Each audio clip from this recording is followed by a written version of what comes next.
ከእናቴ ከክብርት ይታይሽ ወርቄ ከአባቴ ከክቡር በላይ ፈንታ አብሽካን ተወልጃለሁ። አብሽካን ጊዮርጊስ ክርስትና ተነስቻለሁ ዳንግላ ወረዳ። አሁንም ያንን ቦታ ገዳም አድርጌ ያስተዳድራለሁ።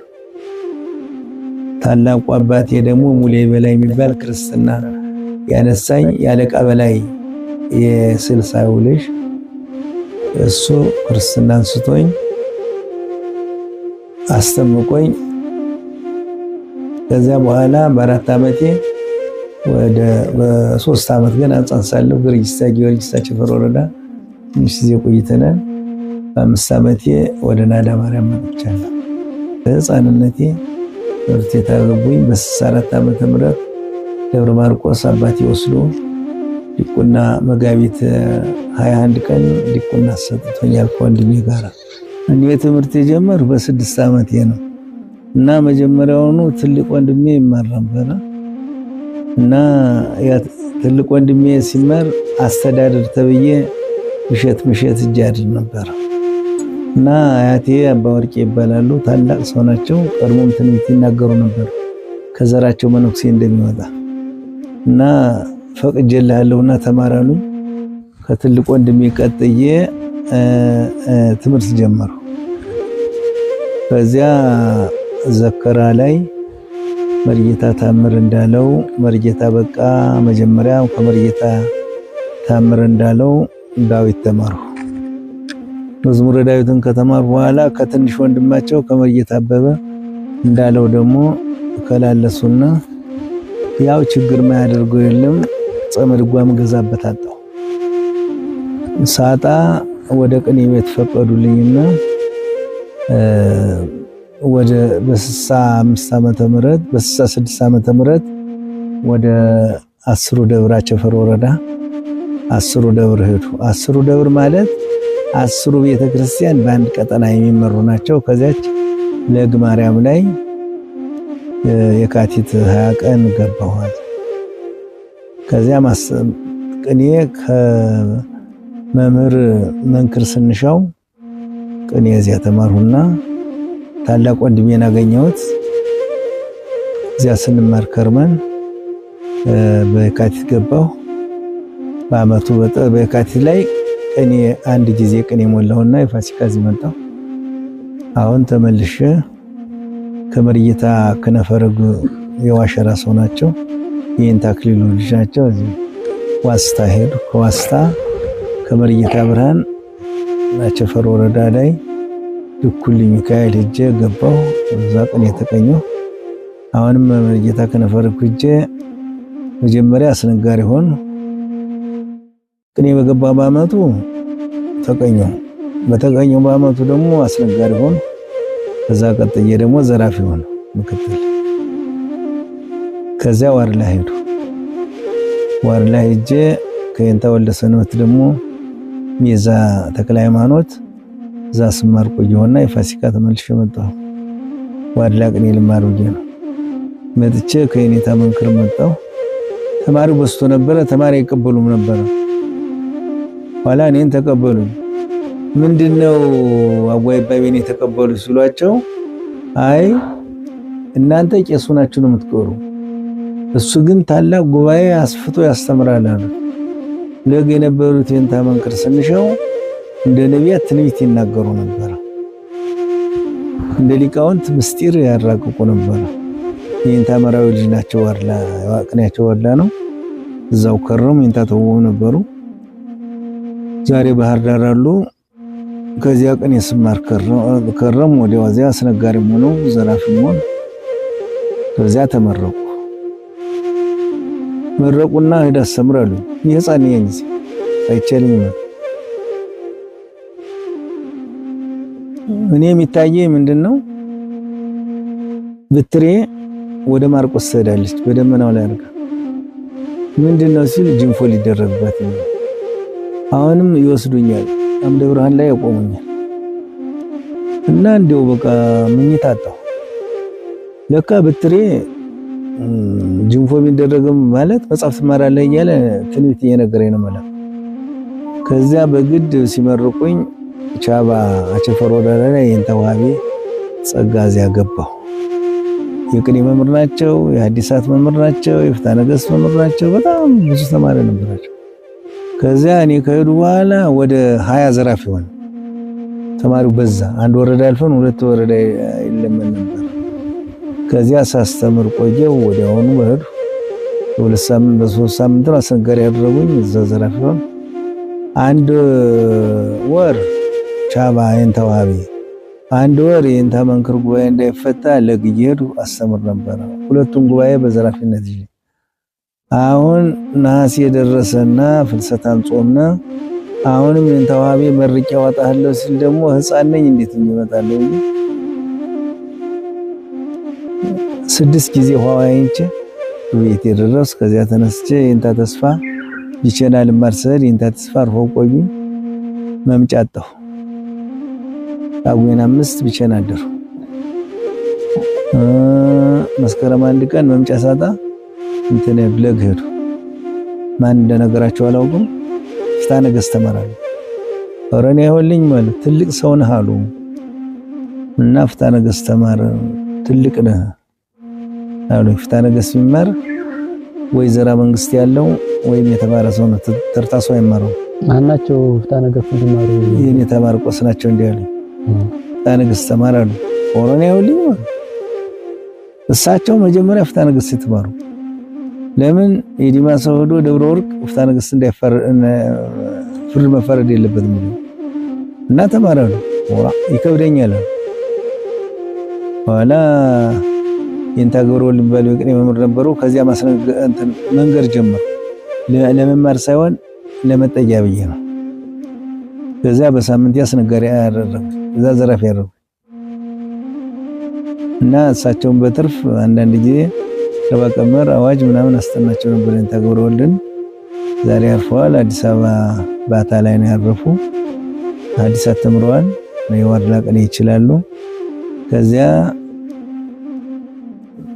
አሰቡና ሐዲሳት ጀመሩ። ኋላ በመጨረሻው ልማር ሆን ስላቸው አይቀድም ሐዲሳት ብላለኝ። ሐዲሳት ጀመሩ። እድሜ ካለኝ አስተምርሃለሁ አሉ። እሺ አሏቸው። ከዚያ ሐዲሳት እያስተማሩ የእንታ ገብረ ወልድ ሄዱ። ሰፊ ትምህርት ቤት ነበር። ቀን ያስተምራሉ በትርፍ ሰዓት። ሌላም ዘራፊዎች ይመጣሉ። ከዛ እኔ ጋር አብረን እያስተማርና የቅኔው መምህር የእንታ ሄይስ ይባላሉ።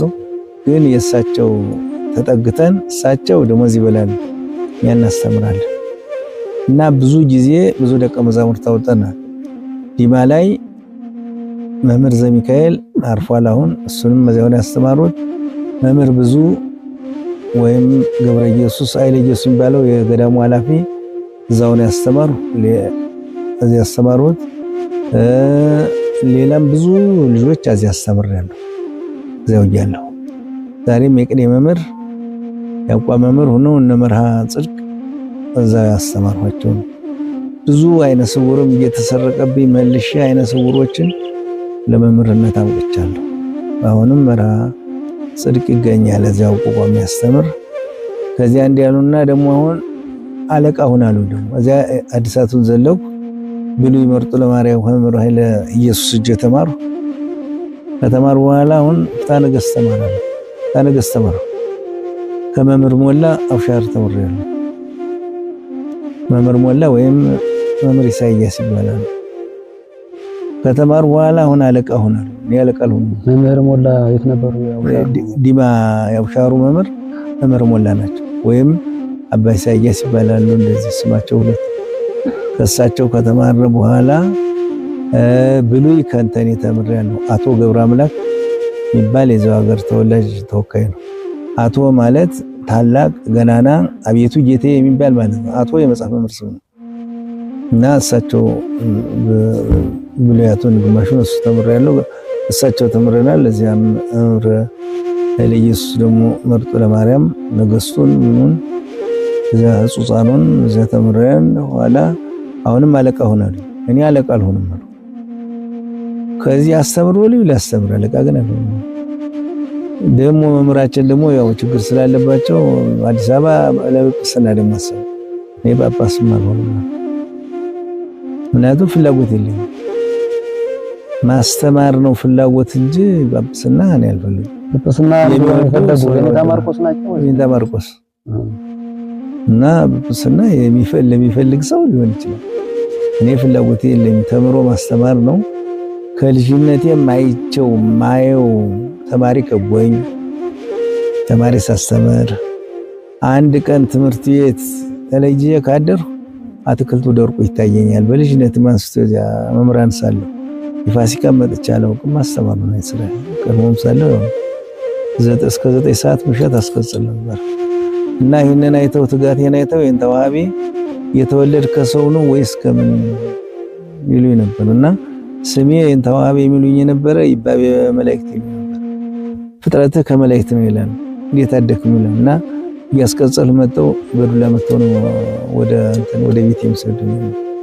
ከምንም ከሆነም ይነካካ ጸባይ የለኝም። ከዚያ ሲያስቸግሩኝ ተነስቼ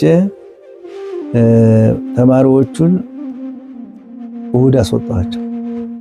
ሰኞ ልብሴን አኑሬ ኩታዬን እስከ ደብረ ወርቅ በወዘን ተጓዝ። ለምን የቢቸና አውራጃ የቢቸና ወረዳ መጣው ሊቀመኖሩን መታወቂያ ሰጠ ብሰደው አንተን እናስራለን አሉን። መታወቂያ አጣውና ከዕለታት አንድ ቀን አንድ ካህን ነበረ ሊቀመኖር ጸሐፊ ግስ መጥቶ ባይማ ተነስቶ ይሰማና ቃሉን ጻፉና እንካማ ሀብቴ ፈርምበት ነው የት ያልነው አለኝ። መቼም አረቂ አንዳንድ ጊዜ ጥሩ ነው። ስካር ስርቆት አንዳንድ ጊዜ እንደው ለሚጠቀምበት ይጠቀማል። ስከሩ ማለት አይደለም ሰክሯል እና ማይተም አረገልኝ። ደስ አለኝ። በመስከረም በጥቅምት ልወጣ ያችን ማይተም ያዝ። መምህሩ ደግሞ ነበሩ። እሳቸውን ፈልጌ ሰድ ሞቅ ብለው አገኘኋቸው እና ምንድነው የሚባለው ስለ ፍቅር በስማም ትቅር ይባላል። ሄዱ። ምን ሆነ ነው አንተ አሉ። መታወቂያ ጸበል ሄደ። አረቂ አጠጣም አሉ። እኔ አረቂ አልጠጣም ነበር። ለመታወቂያ ብዬ ትንሽ ቀምሻለሁ። የዛ ጊዜ ሞቅ ስላላቸው ዝም ብለው አተሙበት። ምን እንደሆነም አላነበቡት። ማንበብ የግድ ነው። ሳይነበብ አይተማድ። 2 መታወቂያ ያዝ። ከዛ ወዲያ መጻፊያን ዕቃ ቤት አገባውና ሰኞ ከዚያ ወጥቼ ሞጣ አደር። መንገድ አልነበረም። ከሞጣ ተነስተን ባህር ዳር ገባና ረቡዕ ባህር ዳር ገባና ጥቅምት 19 እንተኔ ነበረ ሐሙስ ነበረ 20 ከዚያ ከገባነ በኋላ እኔ የመጣው መጽሐፉን ለሀገሬ አሁን ላለሁባት ያደጉባት ቤተክርስቲያን ለናዳ ማርያም አስረክቤ ወደ ጎንደር ወይም ደግሞ ጫካ ዋልድባ ልሄድ ብዬ ነበር እቅዴ። ነገር ግን በሱባኤም የሚነገረኝ ትምህርት እንደማስተምር ሀገሩ ላይ ቤተክርስቲያን እንደምሰራ ገዳም እንደማቋቁም በልጅነቴ ማንስቶ ይነገረኛል። የታወቀ ነው። እኔም አውቄው ነው የመጣው። ግን እኔ በግድ ጫካ ልገባ ነበር የመጣው። ጎንደርም ደግሞ ትምህርት እንደገና ልከልስ ብዬ ነበር። ኤልያስም ሄጄ ነበር። ብዙ ቦታ ሄጄ ነበር። ግን እንደ የኔታ ማርቆስ ያለ አስተማሪ የለም። አባ ማይቶትም ነግረውኛል። የትም ቦታ ብትሄድ እንደሳቸው ያለ መጽሐፍ ማስተማር አታገኝም። ማናቸው አባ ማይቶት? አባ ማይቶት እዚህ ዘከራቦ ነው የነበሩ እና አባ ማይቶት በእኛ በሀገራችን አባ በራ ነው የምንላቸው። በጣም የተማሩ ናቸው። በጣም የተማሩ ከነ መምህር ፍስሐ ደብረ ሊባኖስ የተማሩ የና አቡነ ቴዎፍሎስ ጓደኛ ናቸው። አሁን በቅርብ ጊዜ ባህር ዳር አርፈው ጊዮርጊስ ተቀብረዋል እና ያለሳቸው ምንም አታገኝም ብለው ነግሮኛል። እኔም ዞር ጎንደርም ልሄድ ነበር። ያው ከዚያ በኋላ ሀገር የገባው ሐሙስ ገባው። ሐሙስ ገብቼ አንዲት ባይታዊት ነበረች እና ቤተክርስቲያን አገኘኋትና ሰላም ተሰጠኋት። ያው እንደ እናቴ እኔ እናት አላውቅም እንጂ ያሳደገችኝ ናት ቤተክርስቲያን ሳድር። በዚያ እሷን ስላት አይኗን ታወራገኝ። ምን ነሽ ነው ታወረሻል ስላት አንድ ልጅ ነበር አብሮኝ ዓርብ ዕለት ሄደ። በቤቴ ሰው አምጪ ብላት እምቢ አለች። ሰኞ ወጥቼ ልሄድ ጧት አወረችኝ። እኔ ዲማ ስነሳ እሷን ስታውራት አንድ ሰዓት ነው።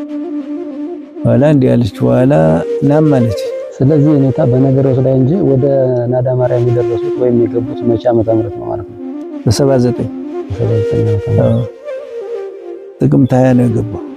ጥቅምት 20 1979 መልካም ሐሙስ ቀን ነው የገባው። ከዛ በኋላ እና እንዲያ ብዬ የገባው ዓርብ 21 ነው። ቅዳሜ 22 ከኛ ከገዳሙ በስተምስራቅ ኡራ ኢየሱስ ሲባል ያቡነ ዮሐንስ ገዳም አለ። ከዚያ ተሳልሜ እሁድ ዕለት መጽሐፉን አስረክቤ ሰኞ ጎዳና ልቀጥል ነበር እና ብዙ ሰዎች አብረው ነበሩ። ከሸዋም ከጎጃም ከጎንደርም ያሉ ብዙ ተማሪዎች ነበሩ። ከዚያ እሷ ምን አለች? ናም አለች። አንተ የሴት የወንድ ገዳም ይቋቋማል እኔ አላየውም አለች። አንቺ ዝም በይ ስላት ሙት አለች። የሴት የወንድ ገዳም ይቋቋማል እኔ ግን አላየውም አለች። ተይብላት ምን ማለት እዛ ቆየና ዛሬ ትምህርት ቤት ተተከለበት ዘንድ ሜዳ ናት። የአባቴ መሬት ነው። ከዚያ ላይ እንጂ ቁሜ ወደ ኡራ ኢየሱስ የሚሄደው ሰው አንተ ይባባላል። የኔታ ይመጣሉ፣ ትምህርት ቤት ይተከላል፣ ገዳም ይተከላል ይባላል ይላል። በጫካው ሲሄዱ እኛን አላዩንም እና አባቴን ጠየቁት። እቺ መሬት ምንድነው ወዘን ያረጋት ስለው የበሬ ሳር ላረጋታል። አይ በልተው አንተ ደግሞ አንተ ባላወቀው እግዚአብሔር ባወቀው እቺ መሬት ነፃ ያደረጋት ለትምህርት ቤት ነው። የኔም ዝማ እሷ ጋር አደርና 21 ቅዳሴ አስቀድሰን እዚያ ገዳሙ ደርሰን እሁድ ዕለት ቤተክርስቲያን ቆይቼ ሰኞ ዕለት ከዚህ መጣ የማይባል ተማሪ መጣ እና ድብቃላ አባ መኮንን የሚባሉና አባ ገብረ ስላሴ ነበሩ። ለአንድ ዓመት ብለው ማለት ለአንድ ዓመት ባካሉ። ከዛ በኋላ ማስከኞ ትምህርት ጀመርን። ያለውን ቦታ አባቴ ሰጠኝ። ትምህርት የተከለና በጥቅምት የመጡትን ተማሪዎች ዲያቆናት የመጡትን የህፃናት ታሪክ ስለ የገላ ህፃናት ስለሚተረክ ያንን ወደ ቤተክርስቲያን ያለውን አንዱን መስመር ወይም ውለክ ቤተልሔም አሉት። መጽሐፍ መጀመሪያ የጀመረው መስከው ይባላልና መጀመሪያ የጀመረ እሱ ነው። እሱን ደግሞ የእሱን ቤት ደግሞ ጽርሐ ጽዮን አሉት። መንፈስ ቅዱስ የወረደበት ኤፍራት አሉት። ፈሪያታ ማለት ጸዋሪተ ፍሬ ማለት ነው። ግስ ማወርድበትን ቦታ ደግሞ አንዱን ሙለክ ጽርሐ ጽዮን አሉት። ተማሪ ሽንት ቤት የሚጸዳበትን ደግሞ ናዝሬት አሉት። ናዝሬት በዕብራይስጥ ቋንቋ ጎስቋላ ማለት ነው። እዚያ በየካቲት ደግሞ ተማሪ የዐቢይ ጾም ዲያቆናቱ ተማሪው የመጡበትን ደግሞ እንትን አሉት ገሊላ ብለን ሰየመው እና እንዲህ ያለ ነበር። ስም የራሱ የትምህርት ቤቱ ስም አለ። አሁን ስንገናኝ የት ነበር ገሊላ፣ የት ነበር ጽርሐ ጽዮን፣ የት ነበር ናዝሬት፣ ቤተልሔም ብሎ ያመጣታል። እንዲያርገን እዛ ያስተማረን ነው። አንድ ዓመት ያልነው ፈቃዱ የእግዚአብሔር ሆነና እንግዲህ እየተባዛ ሄደ። የአዳር ትምህርት ቤት አቋቁማለሁ ብዬ እዛ አኳቢያ ላይ ታች ጫካ ላይ ውሃ ወጥተን እንሰራለን ስንል አንዲት ሙሃይ ላቀች መጣች። ኋላ ሙሃይ ማርታ አንዳንድ ሲሉ ሴቶች ወረር አደረጉትና ቅዱስ ላሊበላን አስፈቅደን ከአቡነ በርናባስ ለሴቶች የሴት ገዳም አቋቋምንበት እና ብዙ ፈተና ደረሰ። ያው እግዚአብሔር ፈተናውን አስታገሰው። እንዲሆነ ከ79 አንስተን ነው ዲማ ከ74 እስከ 79 ብዙ ደቀ መዛሙርት ታውጥቻለሁ። አዚያ መጽሐፍ እያስተማሩ በስተጎን መጽሐፍ የሚመሩትም ደግሞ ሲከልሱ ከኛ ከ74 መስከረም 1 ነው እስከ 79 ጥቅምት 15 ድረስ አስተምረንበታል ዲማን። ዛሬም ያ ጉባኤ ቤቱ ሳስተምርበት የነበረው ትምህርት ቤት ተሰርቶበታል። ሳስተምርበት የነበረም ወንበሩ አለ እስካሁን ዲማን እና እንዲያውነን ዲማን የለቀቁት ያለቃ ምናምን እያሉ ነው እንጂ እኔስ እንኳን ያን ጊዜ አሁንም በደስ ይለኝ ነበር። ግን አለቅነት የሚባል ነገር ከትምህርት ጋር ማይመች ስለሆነ እዚያ መጣነ። ከዚህ በ86 ድሮ የአባናዳ የሚባሉ ታላቅ ባይታዊ ነበሩ። ዋሻ አላቸው። ብዙ ነገር ነበረ፣ ገዳም ነበረና በክፉ ቀን በአፄ ዮሐንስ ገዳማቱ አልቀው ቦታው ተፈቶ ቤተክርስቲያኑን ገበሬ ወርሶት በጥቁር ራስ ሲቀደስ ቆየ። በ86 ዓመተ ምህረት በአቡነ በርናባስ ፈቃድ ኤጲስቆጶሳትን አምጥተን ጥር 20 ቀን እንደገና ያው ታድሶ ማለት ነው ገዳም አድርገናል። እና አሁን በእመቤታችን በስተሰሜን ያለው የሴት ገዳም ክብረ ደናግል ናዳ ቅዱስ ላሊበላን ሰክለንበታል። አሁንም ደግሞ በግሸን አምሳል ህንጻውን ደናገና አድሰነው እንኖራለን። በዚህ ዓመት ውስጥ ግን ብዙ ሐዲሳት የተማሩ ልጆች አሉን፣ ወንድሞቼ አብሻርም የተማሩ ታነገስ የተማሩ በቅኔ የተመረቁ። አሁን አንድ እንትን ብንል አዲስ አበባ እነ መምህር ቀለሙ እነ መምህር ተስፋ አሁን ወደ ውጭ ሄዷል እንጂ እነ መምህር እንትን አይምሮ ሌሎችም ብዙ ናቸው። እነሱ ብቻ አይደሉም ተመርቀዋል። ባህር ዳርም እነ መምህር ዮሴፍ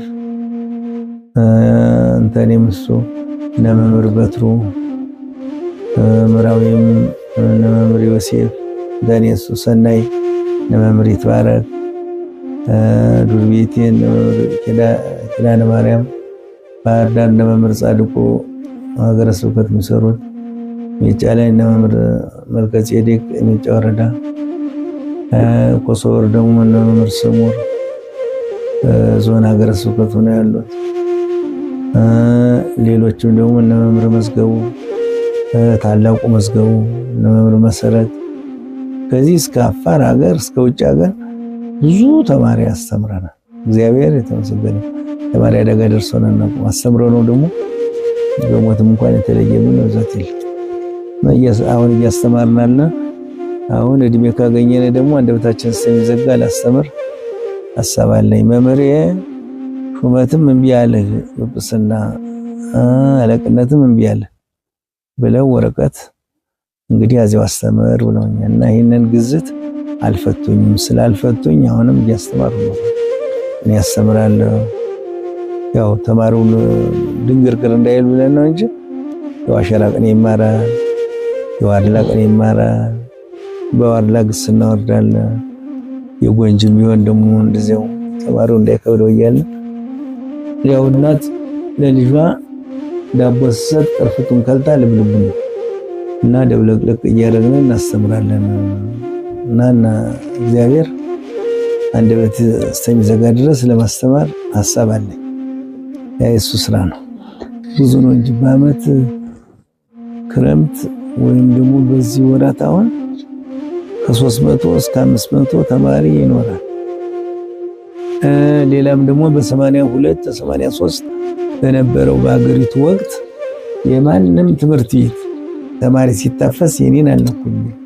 አካባቢ ያሉት ሊቀ መናብርቶች ስነግራቸው እኛ ሄደን ስናልቅ ነው እንጂ ሰውን ተማሪ የሚነካ የለም ብለውን ተማሪ ቤት ችግር አልደረሰንም በዚያ በደርግ ጊዜ።